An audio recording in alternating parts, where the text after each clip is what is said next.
Baahubali the beginning hit అవుతుందనుకున్నాను కానీ మరి ఆ స్థాయిలో ప్రభంజనం సృష్టిస్తుందని ఎవ్వరూ అనుకోలేదు. పైగా ఈ సినిమాకు మొదట్లో టాక్ కొంచెం మిక్స్డ్ గా రావడం కూడా తెలిసిన విషయమే. సినిమాను మధ్యలో ముగించటంపై ఓ వర్గం ప్రేక్షకులు తీవ్ర అసంతృప్తి వ్యక్తం చేశారు. ఇంకా కొన్ని అభ్యంతరాలు కూడా లేవనెత్తారు. అయినా ఆ ప్రతికూలతల్ని దాటుకుని సినిమా అఖండ విజయం సాధించింది.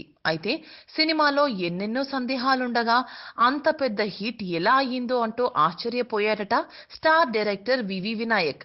స్వయంగా ప్రభాస్ దగ్గరే వినాయక్ ఈ విషయంపై ఆశ్చర్యం వ్యక్తం చేశారట.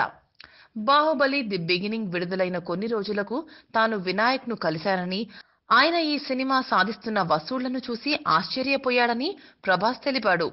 శివగామి ఎందుకు చనిపోయింది, బాహుబలిని కట్టప్ప ఎందుకు చంపాడు, దేవసేన ఎందుకు చెరసాలలో ఉంది, ఇలా 10కి పైగా ప్రశ్నలు కనిపించాయట వినాయక్ కు సినిమాలో. ఇన్ని ప్రశ్నలున్న సినిమా ఎలా అంత పెద్ద విజయం సాధించిందంటూ ప్రభాస్ ను ప్రశ్నించేశారట Vinayak.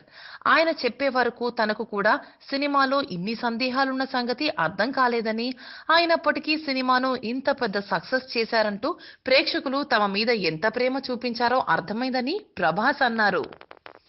For more updates on anything happening in Tollywood, please like, share and subscribe to Tollywood.